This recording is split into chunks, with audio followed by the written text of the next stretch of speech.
नया साल मना रहा था दादाजी। तुम्हें क्या लगता है नया साल आज से शुरू हो रहा है? अरे दादाजी, आज ही से तो शुरू हो रहा है, यही तो सच है। ये सच नहीं है बेटा। ये जो नया साल आज पूरी दुनिया में मनाया जाता है, हमारा नया वर्ष उससे भी पुराना है। अंग्रेजी कैलेंडर तो भारतीय कैलेंडर के 57 वर्ष बाद बना है। तो हम लोग अपना नया साल क्यों नहीं मनाते? मनाते तो है, लेकिन इस तरह के शोर शराबे से नहीं। हमारा नया साल तो ईश्वर की आराधना से शुरू होता है, चैत्र की पहली नवरात्रि। हमारे नए साल के बारे में कुछ और बताइए ना दादाजी। हाँ हाँ, उसके लिए तुम्हें एक कहानी सुननी होगी। कौन सी कहानी दादाजी? संसार के सबसे महान राजा की कहानी, राजा विक्रमादित्य की कहानी।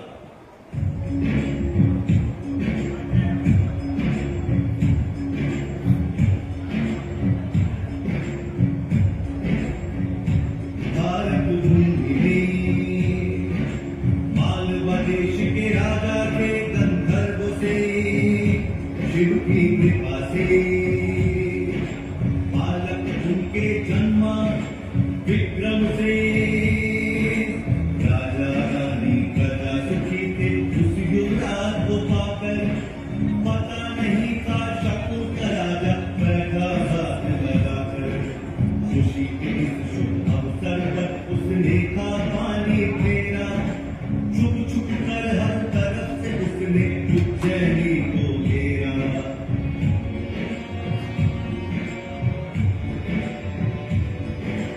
रानी और बालक विक्रम को गुप्त मार्ग से भेजा, गंधर्व सेन ने संकट क्षण पत्थर का किया कलेजा।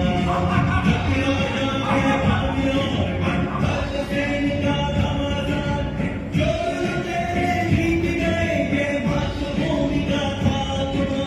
चोर लुटेरे जीत गए ये मातृभूमि का खात्मा।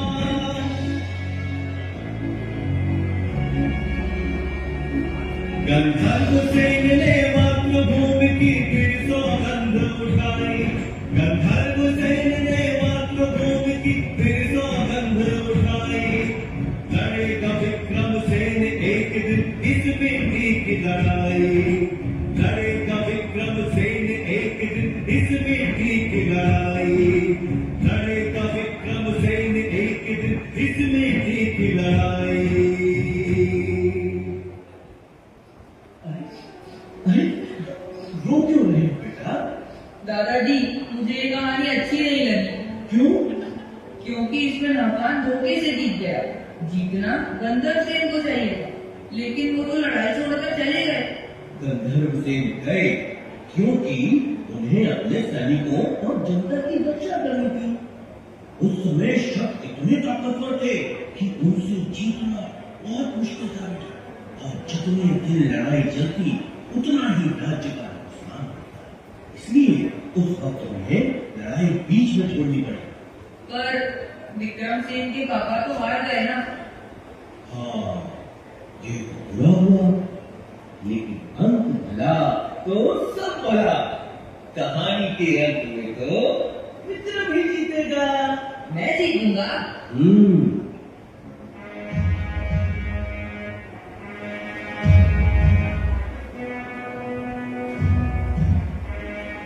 हाँ, तुम जीतोगे तो जीतोगे, तुम्ही इस धरती को शक्तिहीन करोगे।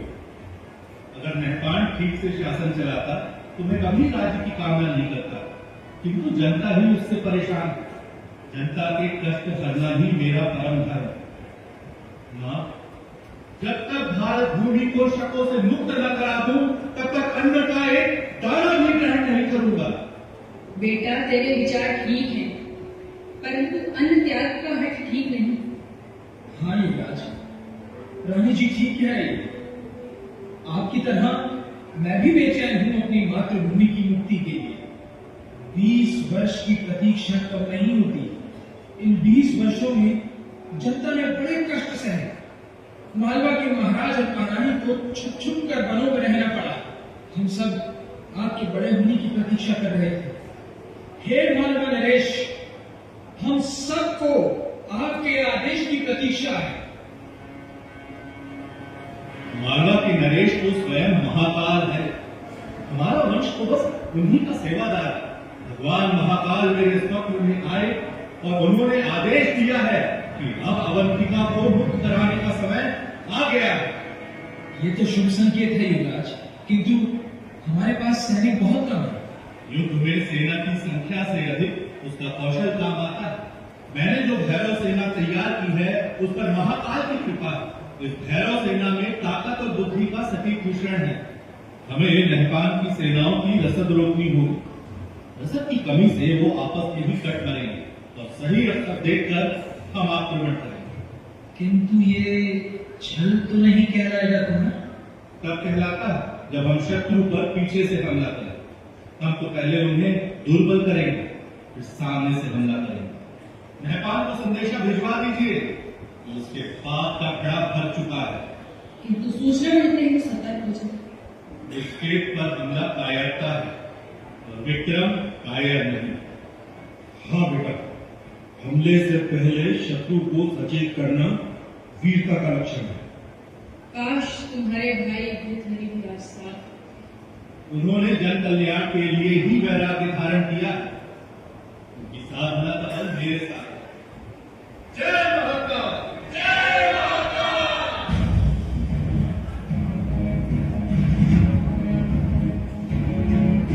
फिर मातृभूमि के सम्मान में विक्रम ने नहपान से घमासान युद्ध लड़ा और मालवा भूमि को शक वंश से मुक्ति दिलाई।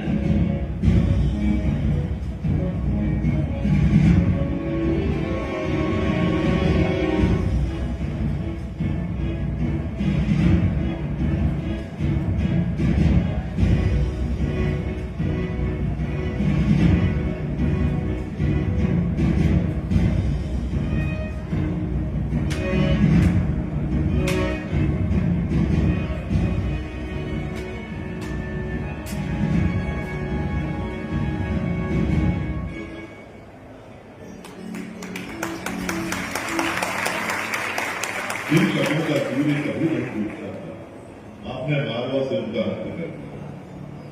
अब आपको संपूर्ण भारत भूमि को शक मुक्त करना है।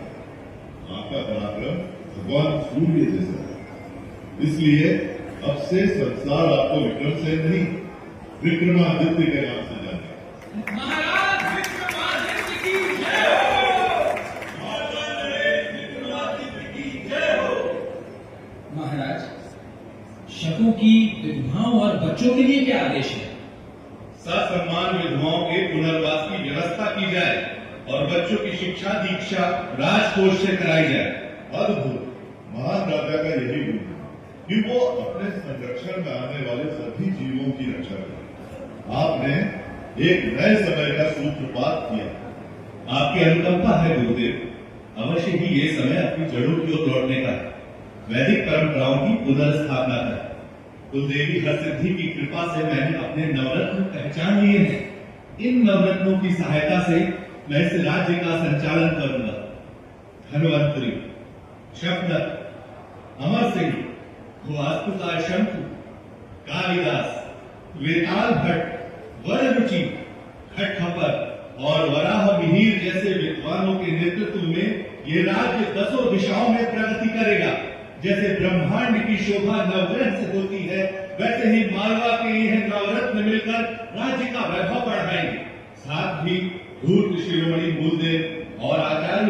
को भी मैं अपने रत्नों में शामिल करना चाहता हूँ। पुत्र, राजा के विचार दल में धूर्त मूल देव का क्या काम? विद्वानों को शामिल करना तो समझ आता है, किंतु धूर्त शिरोमणि को कौन राजा अपने पास आने देता है? धूर्तों को हराने के लिए क्या सरल और निष्कपट विद्वान सलाह दे पाए? भारत भूमि पर शकों का वृहद साम्राज्य है। अगर हमें उन्हें इस धरती से खदेड़ना है, उनकी धूर्तताओं को समझना होगा। मुझे लगता है इन मामलों में मूल देव की सलाहें बहुत काम आ सकती हैं। अद्भुत! धरती के इतिहास में ऐसी समृद्ध सोच किसी राजा की न देखी न सुनी। आचार्य व्याड़ी भले ही स्वर्ण बनाने में अब तक असफल रहे हैं, किंतु वो लगनशील हैं। आज नहीं तो कल अवश्य सफल होंगे।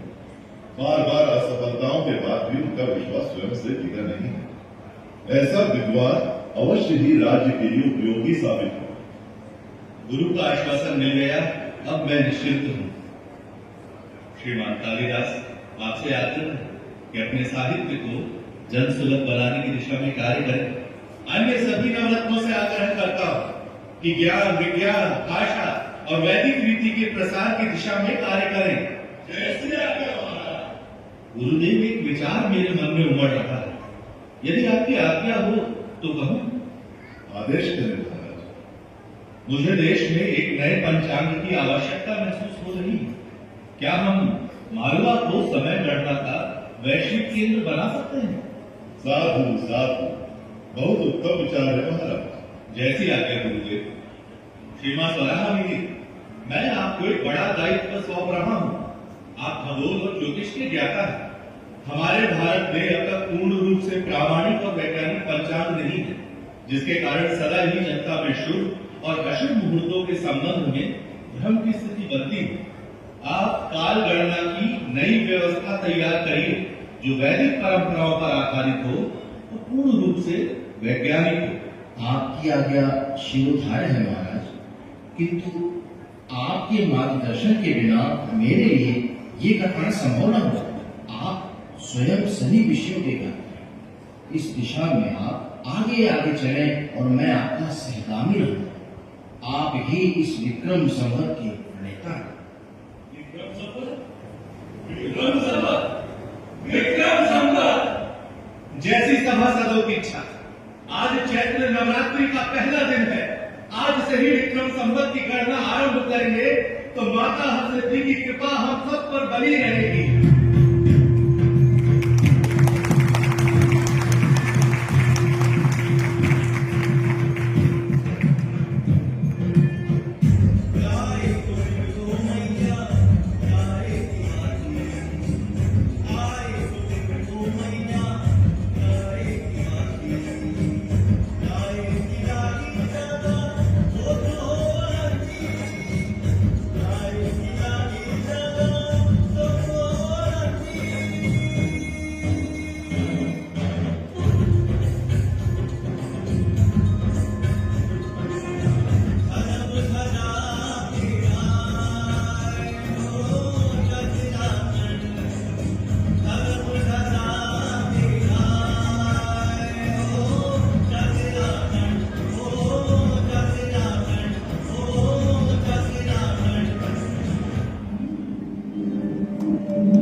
पुत्र विक्रमादित्य, मैं तुमसे बहुत प्रसन्न हूँ।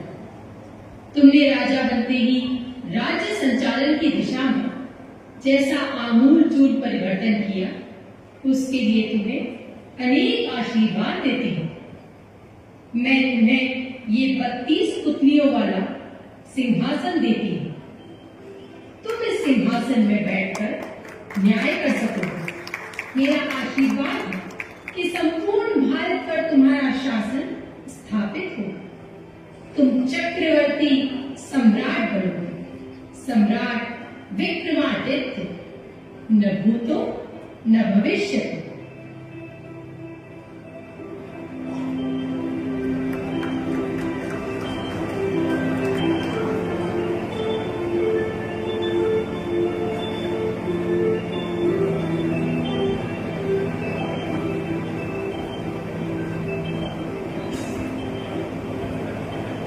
ओ आपने इसीलिए मेरा नाम विक्रम रखा था, ताकि मैं भी उनकी तरह महान बन सकूं। हाँ, और नहीं तो क्या। जानते हो बेटा, उनके बाद 14 ऐसे राजा हुए जिन्हें विक्रमादित्य कहा गया। विक्रमादित्य की प्रसिद्धि के बाद उन महान राजाओं को विक्रमादित्य की उपाधि दी जाने लगी। क्या पता कल को तुम भी विक्रमादित्य कहलाओ। उनकी महानता की और कहानियां बताइए ना दादाजी। हाँ हाँ, क्यों नहीं। उनकी महानता पर जितना कहूं उतना ही कम है बेटा। उनका शासन सिर्फ भारत में नहीं, आज के अरब, ईरान, इराक और मिस्र तक फैला हुआ था। और उन्होंने कश्मीर के राजा की मृत्यु के बाद संकट में पड़े राज्य में सुशासन स्थापित किया। जानते हो बेटा, उन्होंने गांधार प्रांतों को शिक्षित करने के लिए वहां भी वेधशालाएं बनवाई। उनके सद्गुणों की चर्चा अनेक भाषाओं के ग्रंथों में मिलती है। उनकी अरब विजय का वर्णन अरबी कवि जरहाम किंतोई ने शायर कुल में किया है। इस्तांबुल की प्रसिद्ध लाइब्रेरी मकतब सुल्तानिया में ये किताब है, जिसमें एक शिलालेख का जिक्र मिलता है। हाँ, ये रहा। बेटा जरा उसका ये अंश तो पढ़ो।